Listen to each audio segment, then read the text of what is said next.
Bismillahirrahmanirrahim. Assalamualaikum warahmatullahi wabarakatuh. Para sahabat sekalian, puji syukur kita panjatkan kehadirat Allah Subhanahu wa taala, dan juga salawat serta taslim kita haturkan kepada junjungan kita Rasulullah Muhammad sallallahu alaihi wasallam. Allahumma salli ala sayyidina Muhammad wa ala ali sayyidina Muhammad. Para sahabat sekalian, jumpa lagi dengan saya Zulkifli M. Abbas. Sesi kali ini saya mempersembahkan hasil debat saya dengan beberapa orang pendeta dan membahas beberapa materi di dalamnya, karena lawan debat saya itu tidak ada yang fokus pada satu materi pembahasan. Ada Adrion, ada Ferguson, ada Uti, ada Victor, lalu kemudian siapa lagi? Pokoknya ada kurang lebih 5 orang pendeta yang membawa materi masing-masing. Nah, para sahabat sekalian, karena saya tidak memahami karena saya tidak fokus terhadap satu pembahasan, maka judul daripada konten ini saya sebutlah Gado-Gado Tuyul, karena mereka masing-masing memiliki materi, namun mereka tidak berani menuntaskan materi tersebut, hanya mutar-mutar begitu saja. Namun sebelumnya, saya juga ingin menyapa dulu sahabat saya atas nama Ahmad Abdurrahman, kemudian kemudian ada juga sahabat kita bernama Dwidaya apa adanya, ya, itu nama yang tertulis di dalam kontak WhatsApp saya.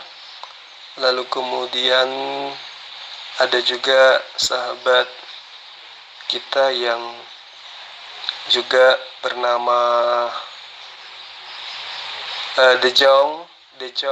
Dejong, ya. Beliau juga menginfakkan sedikit rezekinya yang diberikan oleh Allah kepada sahabat-sahabat kita yang ada di kota Masamba. Begitu juga dengan sahabat kita bernama Emil, saudara Emil, ya. Semoga kiranya amal yang menjadi tumpuan terlaksananya daripada sedekah kita ini menjadi penerang kelak di akhirat. Dan juga tidak lupa saya ucapkan terima kasih kepada Abang Suwaldi Ali, kemudian masih ada beberapa orang teman lagi yang saya tidak sebutkan namanya satu-satu, disebabkan karena saya tidak menghafal nama mereka ini satu-satu. Juga ada saudara Burhan, ya, ada saudara Burhan R, ya, barakallah alaih. Mudah-mudahan rezekinya semakin bertambah, ya, umurnya berkah, berbahagia bersama keluarga. Insya Allah para sahabat, nama-nama yang saya tidak sebutkan itu dikarenakan karena saya tidak mungkin membaca semua, ya. Cukup saya mendoakan mereka, mendoakan kita semua, mendoakan para sahabatku semua, dijauhkan dari mara bahaya, dijauhkan dari COVID-19, dimudahkan seluruh urusannya, diijabah seluruh doa-doanya yang baik, kemudian berbahagia bersama keluarga baik di dunia, terlebih-lebih di akhirat kelak. Saya kira seperti itu para sahabatku sekalian, ya. Selanjutnya mari kita simak konten ini, mudah-mudahan bisa kita jadikan sebagai pembelajaran. Kemudian salam saya kepada sahabat-sahabat saya di Palembang, sahabat-sahabat saya di Semarang, sahabat-sahabat saya yang ada di kota Makassar, kemudian sahabat-sahabat saya yang ada di mana di Sumatera sana, ya, sahabat-sahabat saya yang ada di Sumatera sana, kemudian yang ada di mana, di Gorontalo. Salam sahabat selalu bersama dengan Zulkifli M. Abbas di Kalimantan, kemudian yang ada di Majene, ya, kemudian yang ada di Bandung juga, ya. Jumpa lagi dengan kita di dalam konten ini. Mudah-mudahan kita semua dalam keadaan sehat walafiat. Kemudian sahabat-sahabat saya yang mu'alaf yang ada di Sumatera sana, yang barusan nelpon dengan saya tadi di Lampung, ya, kalau nggak salah. Mudah-mudahan semua yang kita lakukan dalam hal ini mendapat berkat dari Allah. Demikian sebagai pengantar dari saya. Salam satu Tuhan. Assalamualaikum warahmatullahi wabarakatuh.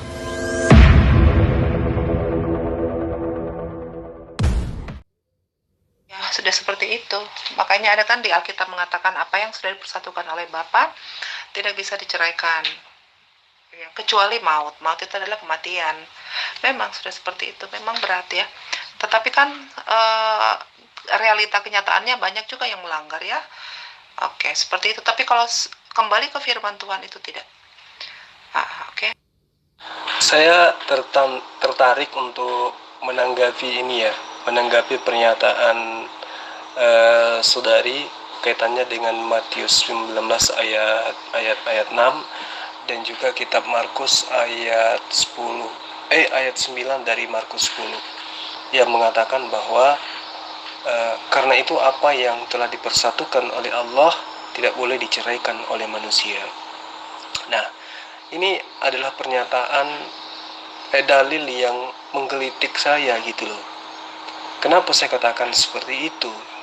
Karena kalau ini yang menjadi pijakan, apa yang kemudian bisa membedakan antara orang Kristen yang menikah, yang kawin direstui oleh pendeta di gereja dengan Kristen yang kawin karena mereka melakukan sesuatu yang dilarang oleh agama Islam ya, entah kalau dalam ajaran agama Kristen ya, maksud saya itu mereka melakukan hubungan intim sebelum mereka itu resmi menjadi suami istri. Apakah ini juga dinyatakan masuk dalam kategori yang disatukan oleh Allah sehingga mereka tidak boleh dipisahkan kecuali oleh maut? Ya, menurut saya ini adalah persoalan di mana yang menikahkan orang Kristen itu bukan Allah, tetapi adalah manusia itu sendiri. Iya toh? Nah, kalau yang menikahkan itu manusia, tentu manusia itu juga boleh menceraikan antara keduanya. Karena kenapa? Karena Kristen itu dinikahkan oleh manusia, sementara dalilnya di sini apa yang dinikahkan. Nah, itu bahasa sederhananya, apa yang dikawinkan oleh Allah tidak boleh dipisahkan. Nah, apakah Allah pernah menikahkan kalian? Apakah Allah pernah mengkawinkan kalian? Kan kalian sendiri yang kawin, kalian sendiri yang nikah. Kemudian di situ dikatakan tidak boleh dipisahkan oleh, tidak boleh diceraikan oleh manusia. Nah, jadi pertanyaan saya, jadi orang Kristen yang melakukan persetubuhan di luar ikatan suami istri, apakah itu juga dianggap sebagai orang yang dipersatukan oleh Allah atau seperti apa itu? Karena pada kenyataannya di mana-mana kita lihat orang Kristen juga kawin mawin kan, cerai kawin mawin. Ini ada di depan rumah saya. Nyata kok, rumah ketiga di depan rumah saya, rumah kedua di depan rumah saya. Ada kok. Dia ini istri kedua malah. Seperti itu. Jadi gimana tanggapan Mbak ketika ada orang Kristen yang bersetubuh di luar nikah ya, di luar nikah. Kristen kan tidak nikah ya, di luar pesta perkawinan gitu ya, direstui oleh pendeta. Nah, bagaimana itu? Apakah mereka itu melakukan persetubuhan karena Tuhan yang mempersatukan mereka atau gimana? Sebelum aku menjawab, aku ingin menyatukan konsepnya saya dan Bapak dulu, supaya nanti kita ketemu jawabannya. Tadi Bapak sempat sebutin orang Kristen nggak nikah, maksudnya? Saya katakan bahwa orang Kristen itu tidak nikah. Kenapa? Karena di dalam kitabnya orang Kristen itu tidak ada syarat sah rukun nikah. Kalau ada, coba Anda tunjukkan. Saya tahu persis di kitab Anda, ya, di kitab Anda itu tidak ada syarat sah nikah. Tapi kalau ada, coba Anda tunjukkan kepada saya. Kamaludin, lu jangan asal. Gue ngomong apa, lu sebut Muhammad diutus bla bla bla, gue bilang ayat tai. Nggak ada gue ngomong-ngomong kayak gitu ya. Lu jangan ngasal-ngasal. Gue memang sering menyebut Isa itu tukang pijat ya. Lu kamu menyebut Yesus bukan Tuhan, itu apa namanya? Itu apa namanya kalau kamu sebut Yesus bukan Tuhan? Apa namanya? Bukan penistaan, itu menista. Gue udah bilang Yesus dan Isa itu berbeda. Kalian masih ganjen sama kitab saya. Ya, Menyebut Yesus itu bukan Tuhan itu bukan menista, tetapi mendudukkan Yesus pada kodrat yang sesungguhnya. Karena Yesus sendiri mengatakan satu-satunya Allah yang benar adalah yang ada di surga. Berarti kalau Anda mengallahkan Yesus, itu bukanlah Allah yang benar. Ya, jadi saya menggunakan kata Allah ya, mengikuti kitab kalian yang sering direvisi. Jadi Yesus sendiri mengatakan satu-satunya Allah yang benar adalah Dia yang di surga. Jadi kalau Anda mengallahkan Yesus, berarti Yesus itu adalah Allah yang tidak benar. Karena menurut Yesus Allah yang benar itu cuma satu, yaitu yang ada di surga. Sementara Dia pada saat mengatakan itu ada di bumi. Jadi manusia yang mengatakan Yesus itu bukan Tuhan adalah manusia yang menggunakan akal sehat, yang mendudukkan Yesus pada kodratnya sebagai hamba Allah. Seperti itu. nggak bisa, Bang. Nggak bisa seperti itu. Nggak bisa seperti itu. Kamu sebut Isa bukan Tuhan, itu bagus. Gue hargai itu. Tapi kalau kamu menyebut Yesus bukan Tuhan, tapi itu juga ada di dalam kitab kami, di Yohanes 13 ayat 13, itu menista namanya. Itu lebih parah. Gitu. Harusnya kamu fight dengan apa yang kamu imani. Pakai Quranmu. Yang mengisahkan tentang Isa itu baru top. Itu namanya orang beriman. Jangan minjem kitab orang. Yang notabene kitab itu pun kamu nggak meyakini kan, kitab itu ditulis oleh Matius, Markus, Lukas, Yohanes. Ya ayo fight gitu loh. Kayak gitu ya. Oke, thank you. Loh, bukan gitu loh, Dek. Kan di kitabmu yang mengatakan itu. Di kitabmu yang mengatakan Yesus itu sendiri yang berkata satu-satunya Allah yang benar itu adalah Dia yang ada di surga. Jadi kalau ada yang mengallahkan Yesus, berarti Yesus itu Allah yang tidak benar. Karena Yesus sendiri mengatakan hanya satu Allah yang benar itu, yaitu yang di surga. Kan gitu. Kalau Anda mengatakan Yesus itu adalah Tuhan berdasarkan Yohanes berapa tadi? Yohanes 13 ayat 13. Kalian memanggil aku guru dan Tuhan. Dan Tuhan, ya tunggu dulu. Tuhan yang dimaksud Yesus di sini apa? Tuh. Tuhan yang dimaksud Yesus di sini itu apa? Karena terjemahan 2011 juga dikatakan menyebut aku guru dan tuan, dan guru dan junjungan, kan gitu.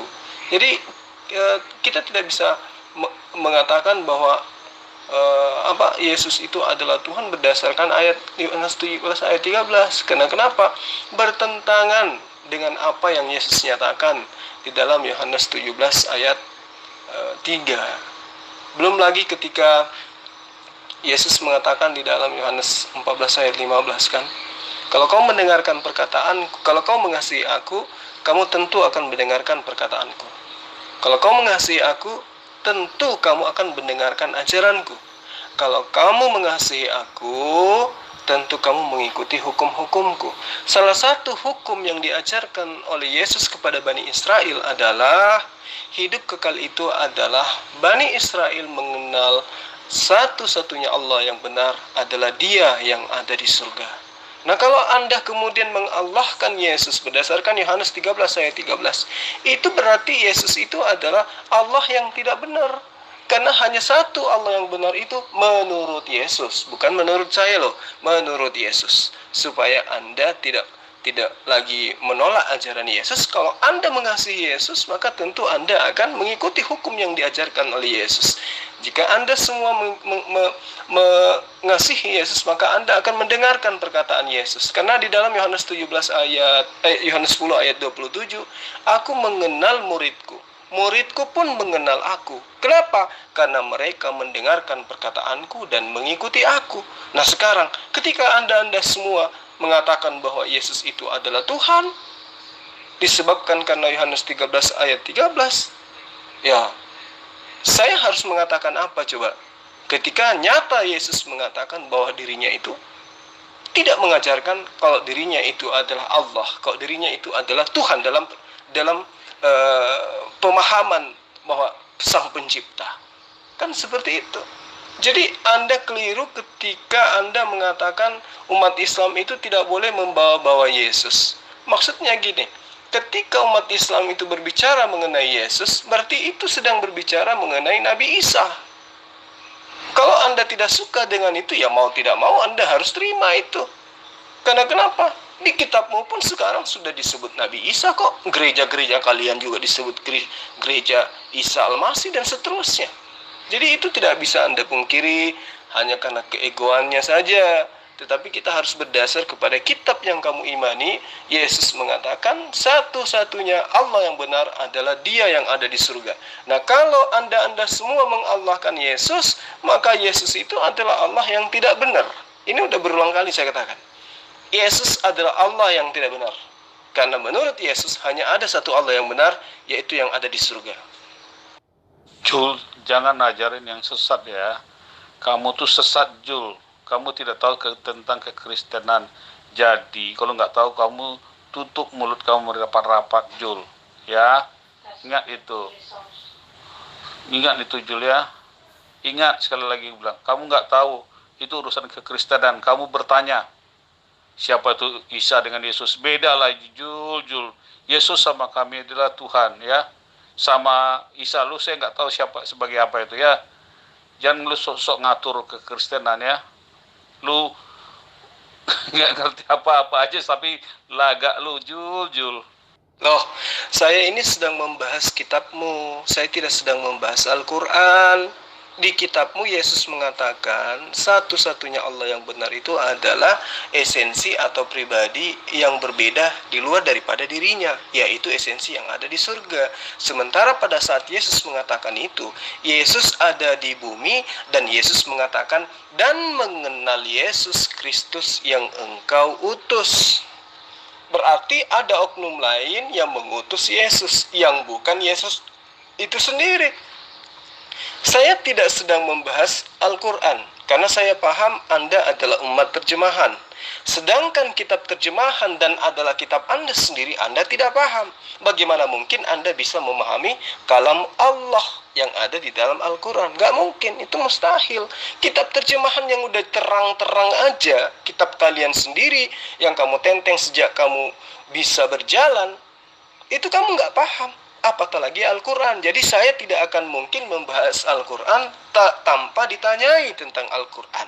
Nah, sekarang saya membahas tentang kitabmu, di mana Yesus yang kau tuhankan itu justru bertuhan kepada esensi yang berbeda dengan dirinya, gitu loh. Jadi ketika Yesus Anda Allah kan, maka saya menggunakan bahasa Anda ya, kalau Anda mengallahkan Yesus, maka Yesus itu adalah Allah yang tidak benar. Karena menurut Yesus loh, bukan menurut saya, satu-satunya Allah yang benar itu adalah esensi yang lain di luar dari dirinya, yaitu esensi yang ada di surga. Nah, itu pernyataan Yesus. Anda mau ingkar terhadap itu, ya itu urusan Anda. Makanya kan saya katakan, Islam lebih layak disebut Kristen kalau Kristen itu adalah pengikut Yesus, daripada Anda yang betul-betul berKTP-kan Kristen. Karena pada intinya, pada dasarnya, pada faktanya, Anda justru adalah vikar Kristus atau antikristus, kan gitu. Itu kan satu-satunya yang benar untuk murid-muridnya, Pak. Mereka mengenal satu-satunya Allah yang benar dan mengenal Yesus Kristus. Untuk keselamatan itu ada dua yang harus dikenal. Mengenal Elohim yang satu-satunya yang benar, mengenal Yesus Kristus yang diutus oleh Elohim. Karena ayat yang 5-nya mengatakan bahwa Yesus Kristus yang utusan Elohim itu adalah Allah Bapa sendiri. Dia ada dalam keberadaannya sebagai Allah Bapa sebelum dia datang sebagai utusan. Ayat keduanya mengatakan bahwa Yesus itulah pemberi hidup yang kekal. Maka ayat 3-nya kamu bilang Yesus mengatakan satu-satunya Allah yang benar cuma Elohim, lalu Yesus cuma mengaku Tuhan. Tidak, Pak. Yesus tidak mengaku cuma utusan di situ. Itu untuk mereka loh, Pak. Bapak jangan memanipulasi perkataan kata Yesus. Itu untuk mereka. Inilah hidup yang kekal, bahwa mereka itu untuk mereka, untuk orang-orang, bukan untuk Yesus. Mereka itu harus kenal Elohim satu-satunya Allah Allah yang benar dan harus mengenal Yesus Kristus utusan Elohim. Ada dua pemberi hidup yang kekal. Ayat 2-nya dengan jelas mengatakan pemberi hidup yang kekal itu adalah Elohim dan Yesus. Ayat yang kelima mengatakan Yesus yang utusan itu adalah Elohim sendiri. Bagaimana Bapak cuma mau boleh comot ayat dan berhalusinasi, lalu tertawa-tertawa, petantang-petenteng menjadikan ayat comotan itu jargon Bapak. Kesesatan yang luar biasa itu, Pak. Aduh, Adinda yang tercantik nongol lagi. Padahal saya nggak berharap.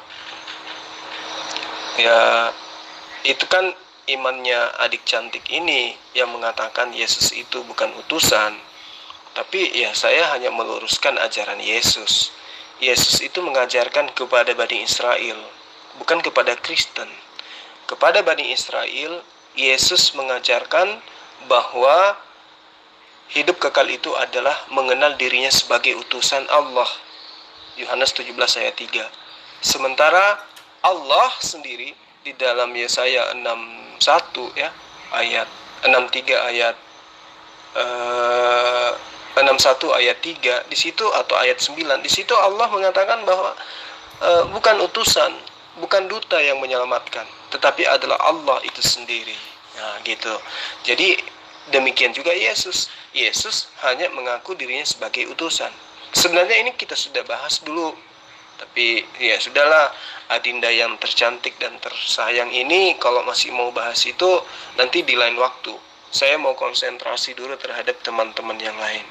Oke? Jul, makanya konotomi Yesus lu nggak tahu. Ya Jul ya. Jadi makanya kamu harus bertanya siapa yang diutus, siapa yang mengutus, itu pribadi yang sama. Kamu selalu melihat manusianya, rohnya kamu tidak bisa membayangkan. Kamu aja berani berkatakan roh Allahmu ada itu di arsnya duduk, dia bisa melihat seluruh dunia, tahu melihat hatinya.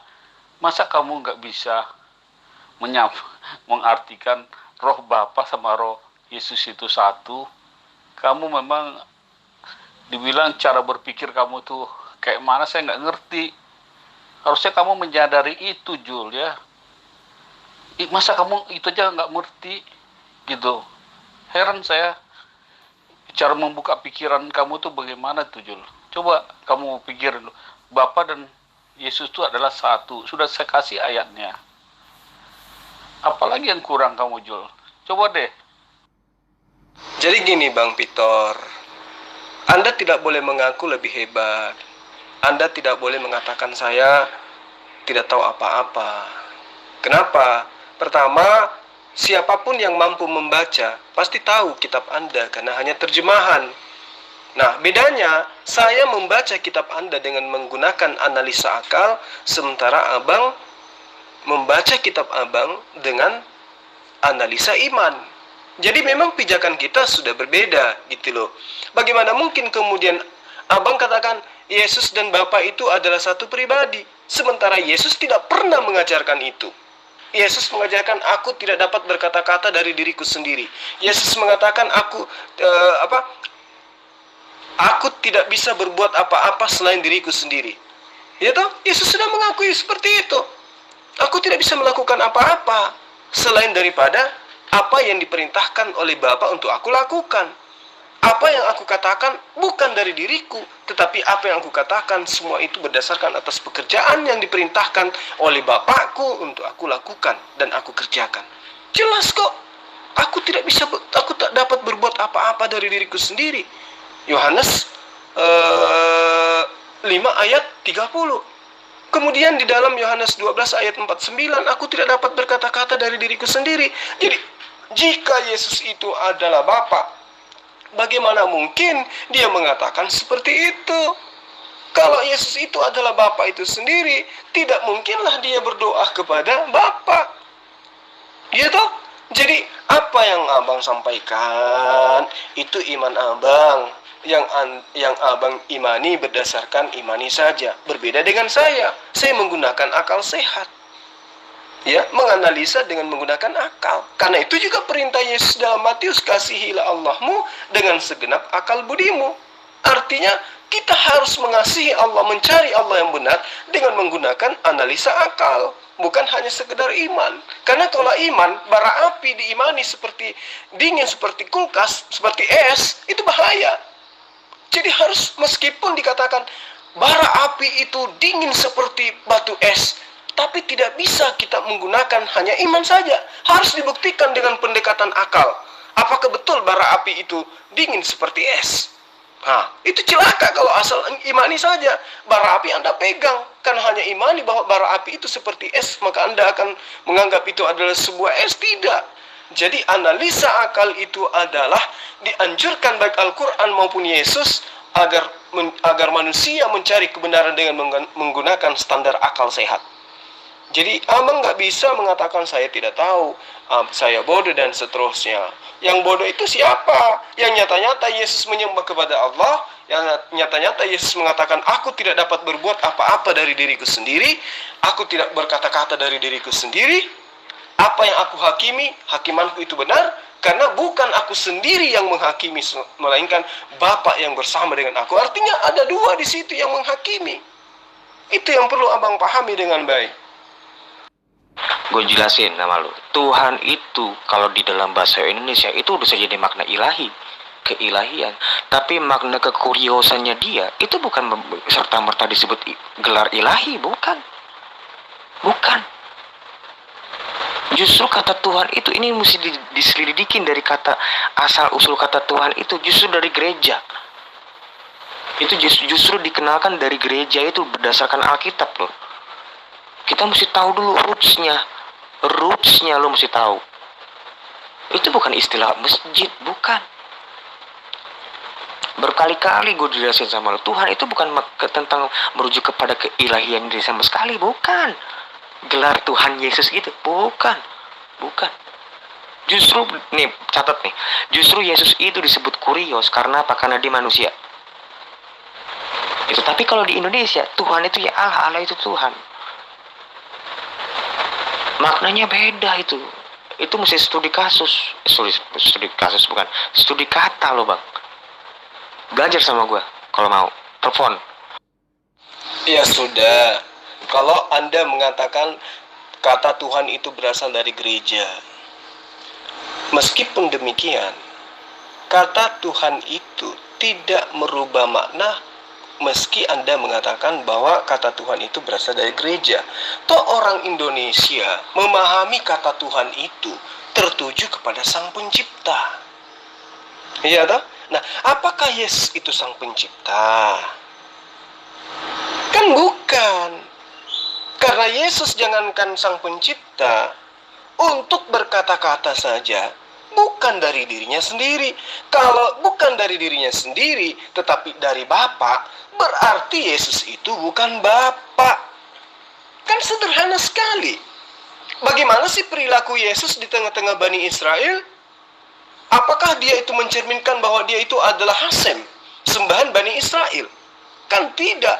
Tetapi Yesus datang berdakwah kepada Bani Israel, mengajak mereka untuk apa? Pertama, untuk kembali kepada hukum Torah. Kedua, intinya adalah tidak menyekutukan Allah dengan apapun.